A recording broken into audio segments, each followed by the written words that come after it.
Welcome to Manager Tools. Today's cast, the Big Four of Performance Communications, Part 2. Questions this cast answers are, how can I ease into giving feedback? What topics should I be giving feedback on? And what kinds of performance conversations should I be having? If you want the answers to these questions and more, keep listening. Hey folks, if you're in either Australia or Europe, know that Manager Tools will very soon be visiting your general location. When we go overseas, to Australia or Europe that is, we often charge clients for the travel costs to get there. However, because we'll be there for public conferences this spring, it's very likely that if you'd like to have us join you and you're in an international location, you can do so at no extra cost. If you're interested in having us come on site at a distance, please, by all means, email Maggie at manager-tools.com. Kate, let's pick it up where we left off. We're talking here about the Big Four. Exactly. And last week in our cast, we covered quality of work. This week, we're going to begin our topic again with required outputs. Now, required outputs, and this is one place to start, is what the things are which your team produces. Now, we don't all touch things that one can hold in their hand. Maybe it's code. Maybe it's boxes. Maybe it's circuit boards. Maybe it's functioning support systems. An area to examine in your internal, or in some cases for your external customers, is those required outputs. Now, we have detailed guidance for how to involve your customers in determining what those teams' outputs are. We talked a lot last time about goal setting, and without a goal, you don't know what your team is meant to achieve. And outputs are similar. If you don't know what your customers are expecting from you, from your team, it's difficult to measure. So, in our cast, Jumpstarting Internal Customer Relationships, you can learn more about that, how to get your customers involved in those outputs. Required outputs is one of the places where we're going to start examining what we could give more performance communication about. We talked last time about if you're struggling to start feedback, if you're not sure what the next steps are, we have some starter models, right? We actually have a starter model as well as the peer feedback model that you could engage in. And managers still sometimes find that to be a jump too far. In this case, this is continued guidance about just start giving performance communication, which, okay, next question then is about what? Required outputs, and going through that cast about jumpstarting internal customer relationships will help you to define those, get that started. That's the first one. The second is deliverables. Deliverables could be similarly to required outputs, both physical or digital products that your customers use in their work. And this applies both to individuals and to the overall team. The biggest problem Manager Tools sees with deliverables is the lack of visibility that managers, and therefore the organization, because if managers aren't looking into it, the whole organization is lacking visibility. The lack of visibility that managers have into the actual detailed work of their directs. If you aren't aware and then you aren't building visible reporting systems, which require directs to not just do the work, but also report on its status publicly so that anyone can check at any time, sometime soon, someone from corporate is going to come tell you about a new corporate-wide system for doing that. We need this visibility. We track the things that are important. We're measuring outputs, and measuring those outputs requires a system in which to measure. So you could be subject to the organization inflicting this measuring tool or status reporting tool on you, or you could start using your own. And one of the most exciting kind of projects I ever went through was actually when our team at my previous organization had their own reporting system. The organization came with a bigger one, which made total sense because of interfacing with external customers. And we had a series of meetings where a lot of engineers, as you can imagine, were freaking out about the change. They've been using the system that the team had been using for a while. Nobody wanted to adjust. All of these meetings were super contentious. One person saying, well, we have to do it. Somebody else saying, oh, we don't want to do it. And of course, that argument is so circular as to be nonsensical. Well, yeah. And also just going on for forever. Oh, yes, absolutely. Right? Because it's like those responses will work no matter how much you adjust or tweak. The song that doesn't end. It's that. Exactly.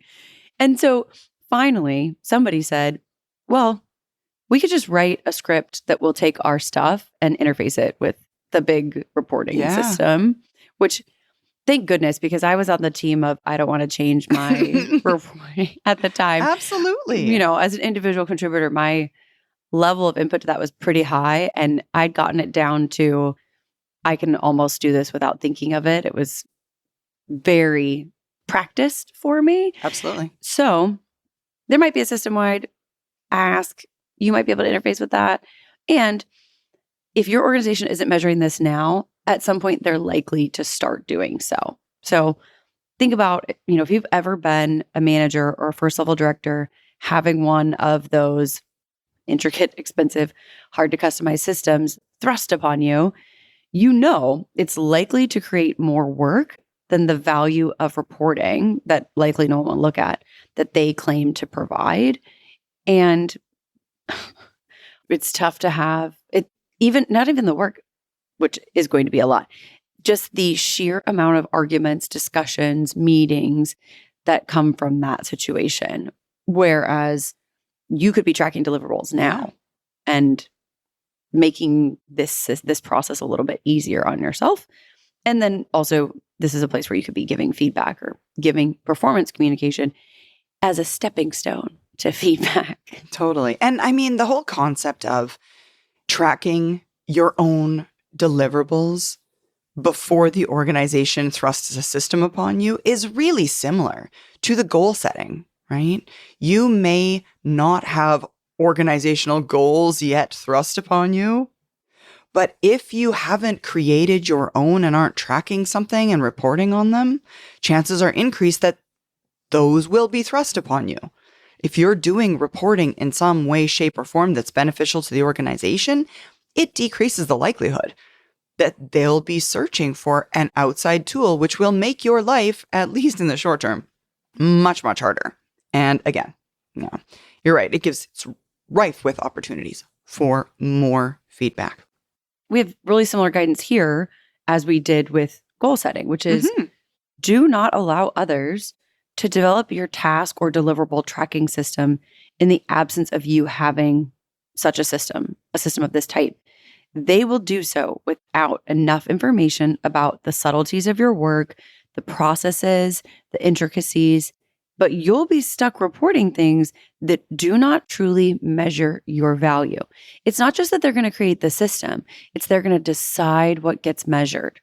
And in the same way that HR has too wide a purview to understand all of an individual contributor at every, on every team's inputs or outputs to that matter, the system that they're going to use doesn't have as good of an understanding as you, the individual manager, do of what should be measured. That's exactly it. And of course, we say it's similar to the goal setting. It's linked to your goal setting. Why would you be measuring things that aren't part of your goals? Right. Exactly. Please don't be. So, just so we're clear on that, hopefully the deliverables you're tracking, the system you're using is tracking things that contribute to the success of your goals. I almost said maybe we don't have to say that, and maybe we do. So we just do. Go ahead and just bring it up. So let's measure the things that we want to measure. Yeah. And let's do that by creating our own system, not by being inflicted upon a system that's exactly it. Isn't part of what we are interested in. And we got to do so within some guidelines, right? Some guideposts. I mean, another area that's a really great opportunity for us as managers to come up with or see or find more opportunities to deliver those performance communications more often is around adherence to standards. And this is an area that, many managers miss. It's so, I don't want to say simple as to not rise to the level of import for the general manager. We accept that there are industry standards and there are company standards and maybe even division standards. There's standards in all sorts of locations. But managers are also supposed to set local standards for their internal team. Every executive in your organization, whether you know this or not, is assuming that you're doing this. They assume that you have the ability, so much so that they would also say you not only have the ability, but it's a fundamental part of your job to set internal standards for your team and the work being done by the people on it. And of course, there's going to be people, plenty of people on your team are going to say there are way too darn many external standards already. We don't need to be creating more around here. And yeah, you can go too far. We're not disputing that. And you can make the standards so tight that it makes work so hard, far, far harder than it needs to be. But a manager taking it too far and imposing too many internal standards such that it makes the work more difficult is so rare that it's a ludicrous argument for the vast majority of managers and your directs as well to make. This is a little bit like the micromanagement argument. Okay, but the such few number of managers who are actually micromanaging to suggest that this is a real life risk that many of us are facing on a day-to-day basis is ludicrous. It's so few are doing it that most of us will never see a micromanager. It sometimes looks to me as if a lot of maybe more individual contributors and frontline managers, so, people who are just entering management, there's assumptions about standards that maybe aren't even there. Like, people operate around kind of these, oh, well, we probably shouldn't do that kind of thing. I would suggest there are not as many standards as people imagine there to be in some cases. I agree. And that if you can't find it written down somewhere or measured somewhere, it's not a standard. It might be the norm. It might be the status quo. It might be how people behave. And it might not be necessarily true that that's a standard that we're actually following or measuring. And I think that's where we get into the idea of, oh, yeah, there's so many standards. How many of those are written down? How many of those are actually measured? Think of the standards that don't exist in most teams. The idea that meetings should start on time. That seems not to be asked of people. So being on time. Okay. Don't miss deadlines, or because deadlines get missed, communicate in advance if you're going to miss deadlines. Letting people know that you're going to be unavailable.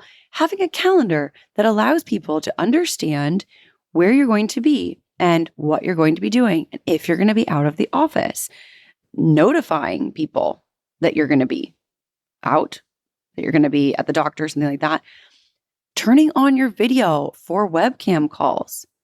That's not a standard that we see applied. Not nearly enough, to be honest. Yeah, I would suggest that 50% of the people who attend virtual events with us don't have their camera on.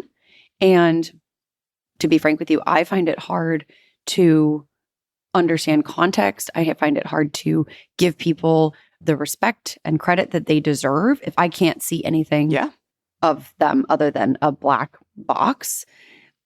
Another standard we would love to see applied more broadly is having an agenda for all meetings. Right?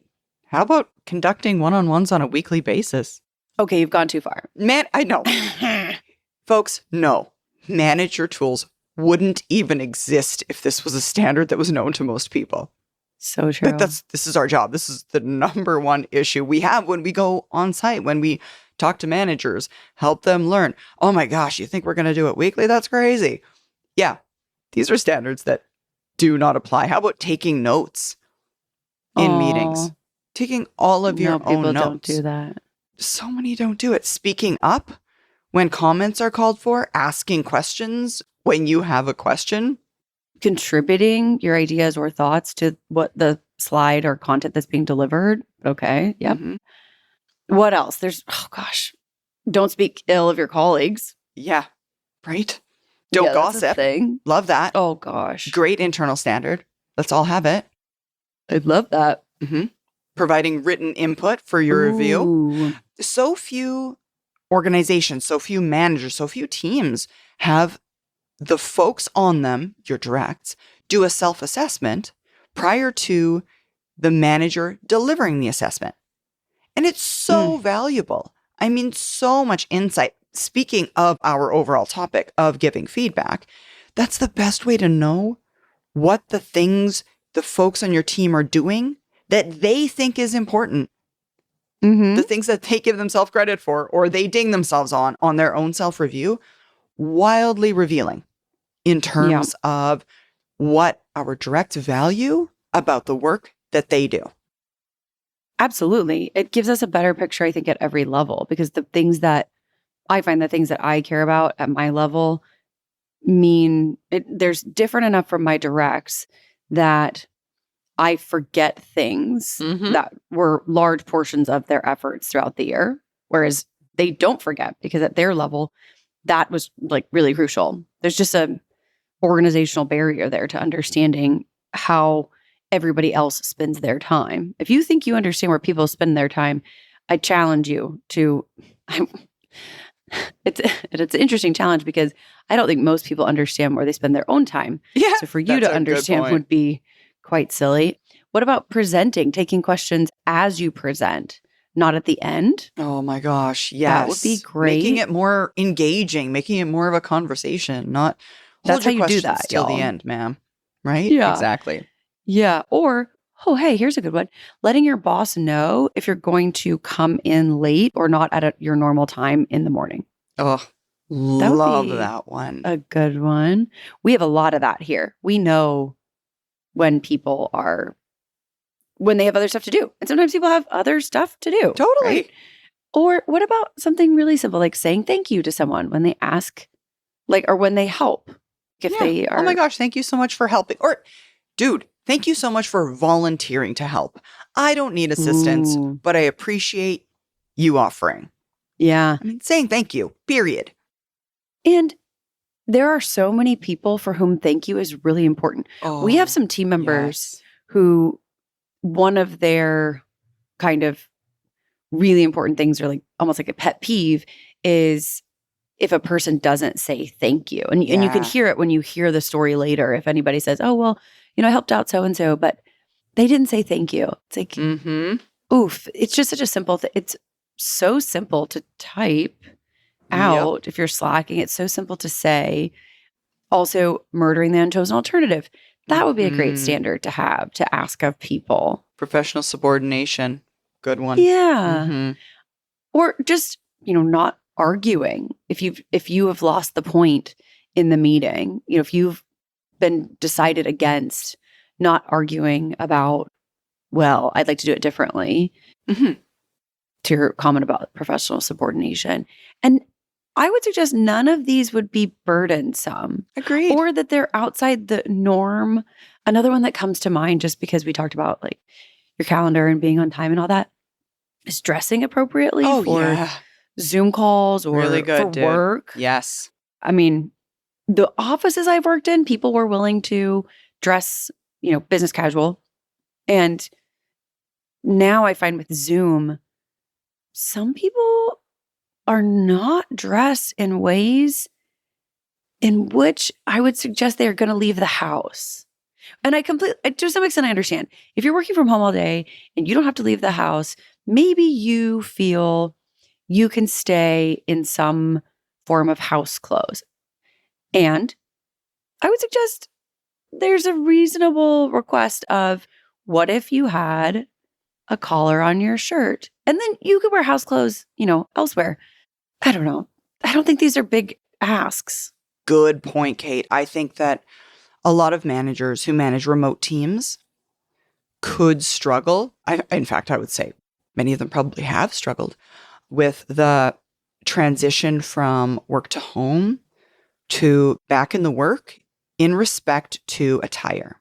When you're together all the time, there are nonverbal cues. You're taking your cue from all the other people around you and dressing in kind. But to your point, if we're all working from our houses all the time or most of the time, and therefore I want to say the dress is acceptably a bit more casual, it wouldn't be unusual to get back together at an event and have people dressing in a way that feels more casual than appropriate for or more a work casual event. than before. Exactly. Yeah. Absolutely. So having those conversations, and I think that the reason that these things stick out in my mind right now is because we just came off the back end of an in-person event having been virtual, right? So there are a lot of things that one might assume are knowns, but actually should be communicated because people don't have those nonverbal cues of being together all the time like we did before.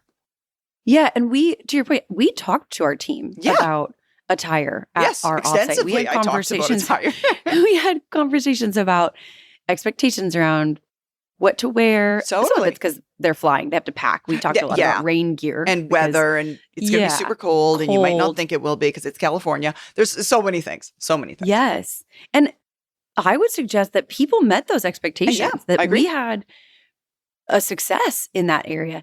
And partially, I genuinely believe because we were willing to say, hey, maybe not jeans, right? Exactly. Or maybe bring a raincoat. And I think they brought enough warm things. I agree. Amanda, who, if you attend a public event, might be your presenter, but Amanda on our team brought hand warmers. Little hot pockets. Yeah. I am certain that there is a brand of them that is called that. Why would they not be called that? I guess because Hot Pocket's a snack. Actually, I was going to say, I actually think that's a food item made by McCain. Delicious food item. Delicious food item. Maybe they're not called a food item because that would be confusing for children. In any case, none of these we believe to be burdensome. Right. And imagine how your work life, your office life would function if these standards were followed, which starts with communication. Expectations cannot be met without an understanding of those expectations. Yeah. I say often at events, I say it's so much easier for them to meet your expectations if they know your expectations. And we would be remiss in not communicating those. Yes. And that's what this is about. We're talking about starting the process of communicating professional behaviors to our team members. Exactly. And folks, we're not telling you need to go back to the office tomorrow and start to impose this thorough list of standards. What we're talking about here is things that you might give more feedback about or around, things that you could talk to them more about more regularly without even delivering in the feedback model. We're moving the dial toward delivering more performance communication more often and easier. The idea of performance will begin to be not just an idea, but adherence to these kind of, as Kate mentioned, perfectly reasonable standards. If we don't talk about them, it'll never happen. If we just start talking about them more often and having conversations, it gives us more opportunities to have those performance communication conversations down the road when we're ready. If you're thinking about joining us for a virtual Effective Manager event, you should know that we are starting one next week on February 13th. The event includes sessions on one-on-ones, feedback, coaching, and delegation. And those events are on February 13th, 15th, 20th, and 22nd. We'd love to see you there if you're an individual manager or even a small group who'd like to come to a virtual Effective Manager conference. You can sign up on our website at manager-tools.com and find our trainings option, and you will there be able to sign up.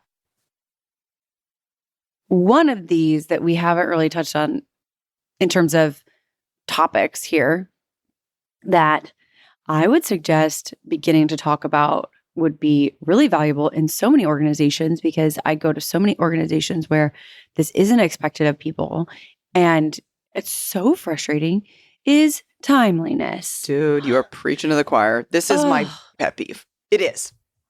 That's me. Oh, I had an event in December where the team was not on time. The group was not on time. And someone who was helping to facilitate asked me to wait until everyone arrived. Whew. And we ran late all day long because of it. And I think it just starts with the assumption that we have, which is that being on time is a behavior. Yeah. And I don't think a lot of people think that way about timeliness. They just don't realize it. Yeah. And so, okay, it applies to your ability to be on time and also to meet deliverables by the it's deadline. Not just about coming to meetings on time. It's doing the stuff you're supposed to do on time. Yeah. And again, that's, we get really frustrated when, I won't speak for you. I get very frustrated when I am on time and others are not. Mm-hmm. And it's probably one of the reasons that I was really comfortable with deliverables very early on in my management life, because deliverables having a time and date stamp attached to them, I feel helps people to be on time with their work. I find that the idea of, it's due by Thursday is a bit of if you're a high performer, if you're a top performer, that's almost so vague as to be unuseful. I think it's useful for poor performers because they feel that they have extra time. Like there's, I almost said squidginess, which I don't think, I'm pretty sure it's not a word. But everyone understands it at the same time. Softness around when you could deliver it. By Thursday could mean noon on Thursday, or it could mean end of the day on Wednesday. There's questions there. Mm-hmm. I find that top performers are more likely to manage their time, their work time, because they're not always timely in terms of arriving on time. They're more likely to manage their work time in increments such that the difference between the end of the day on Wednesday and midday on Thursday is huge. Huge. Yeah, a lot of things can be done in that space. You're absolutely right. I really enjoy deliverables. And I think it probably is mostly because I'm more comfortable knowing what date and time the work has to be done. Totally. Which I assume then that other people will like it. I realize that's not the case. Yeah. But it helps. It helps. It doesn't harm anyone, and it helps several. Exactly. Yeah, it also makes it so much easier to prioritize. Mm-hmm. If you get to your desk and you're not sure what to be working on, deadlines drive behavior for me in a way that says, this is the next thing that's coming up. And I will sometimes, I will admit to working on the next thing rather than the thing that would take more time, which, that's not a tool that's as helpful in executive life. So something to consider in terms of doing things better. It's just that we're asking people to meet the deliverables. Mm-hmm. We're asking people to meet the deadline.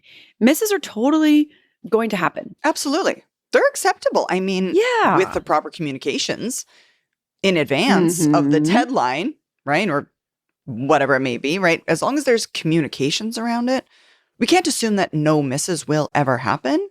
Right. However, there ought to be communication around those misses. You're absolutely right. That would be my expectation. And and that's what we're talking about here, right? It's the lack of expectations leads managers to find it more difficult to give feedback about their expectations because we've not sit down and thought about what those expectations are. Another thing that we could spend more time thinking about, potentially having those conversations with the folks on our team about, is adherence to schedules. Expect the folks on your team, to talk to them more about the fact that you want them to be on time to meetings and events. And to go a step further, when they are, thank them. Say thank you so much. So they know that you appreciate it. Mm-hmm. The next time they're running late they will have that knit in the back of their brain thinking, oh my gosh, I know my manager really likes this. I ought to be on time.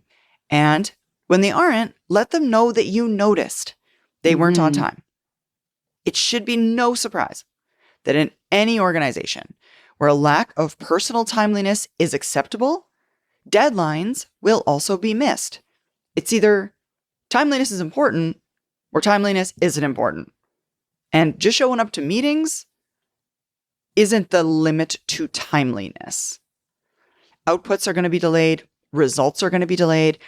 It's what happens when individuals don't think timeliness is important. And are valued. Exactly. And I mean, you don't have to spend 5 minutes on the internet to know that many people will defend chronic lateness. And it happens within organizations. Many people will defend chronic lateness relative to a product or systems releases by saying something to the effect of, well, it's just a month. I mean, it wasn't that big of a deal. It didn't have any negative consequences, etc. But it's our job as managers to communicate to our directs that the delay has repercussions. Yeah, it does seem like to a person that isn't the end user, isn't the receiver of the output, it doesn't seem like them that there may be an issue. However, the longer it takes to get that thing done, the more money it costs. It means those resources are focused on something for a month longer than they should have been. Therefore, those resources aren't focused on the next thing. It costs money. It's not visible. It's not something that many people can see. So many people think that the timeliness is unimportant in respect to those deliverables, but the organization does not agree. Does not agree. Yeah. When you say it this way, it's going to sound a bit insane that it's not obvious. It should be obvious. I agree. But yeah, most managers, individual contributors, they don't realize that a month delay in a product or an update launch actually causes a loss of revenue, which has been planned into the division's budget, the organization's budget, the corporate budget. Not having that thing done costs us resource time, paying people to do something that we didn't plan for them to be doing during that month. And it costs us time to market if you're going to market, and therefore lost revenue for a month. And if you work in an industry where speed to market is crucial, it could mean that somebody else beats you to the market. And that's we're not all making iPhones here. And it's still true that a month slip costs the organization money. And if you're willing to do a 10-minute slip for a meeting, your people might assume that a month slip for a project is reasonable. It's no big deal. Based on scale, comparatively, 10 minutes in a meeting ends up being a month in a project. Well, there's a bit of a hilarity, I'm going to say, in the fact that when we see projects getting behind, then in turn, project members are surprised when there's a massive rush at the end of a project in an effort to meet the launch date. Right. You get behind at the beginning as opposed to moving really quickly. And then you're surprised when we still have to make it up at the end. I know. Everyone's up in arms. Oh my gosh, why are we having to rush so real fast? Why can't we just let it go over? The organization, again, knows they're driving your behavior by maintaining those deadlines. Mm-hmm. And the problem isn't the fervor applied to the end of the project to make that final date. It's actually the failure of the project members to meet all of their deliverables along the way. None of those small things are a big deal, but all of them combined are a massive deal. The response of the organization to encourage, and worse, on all hands deck mentality comes from the responsibility to meet the date to support revenue targets. That's why there's that crunch at the end of the project to rush to get things done. It's not because we need to do the vast majority of the work at the end of the project, it's because everyone let deadlines slip at the beginning and the end goal isn't letting anything move.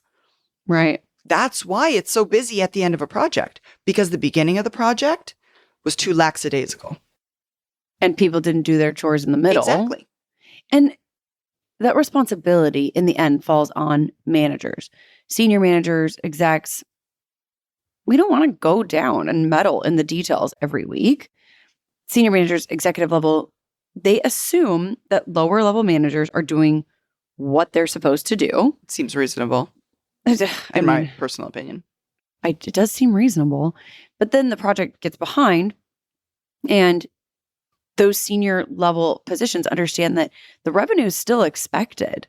So the grace that was given in the middle or at the beginning has to be removed in order to make those targets. So next time you hear, oh, this company missed their revenue target, the stock dropping, whatever, or, oh, hey, the pensions of, these employees fell in value.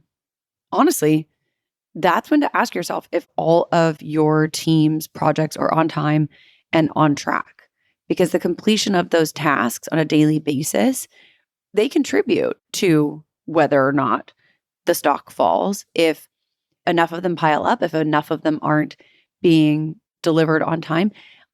And if you don't know if they're being delivered on time, you have bigger problems. If you're not tracking, or if they're not delivering on time, you're contributing to the failure absolutely of these projects, which in aggregate could contribute to the failure of your organization. And we're not trying to scare y'all. It's simply true. Yeah. That's how it works, guys. Yeah. We don't mean to be...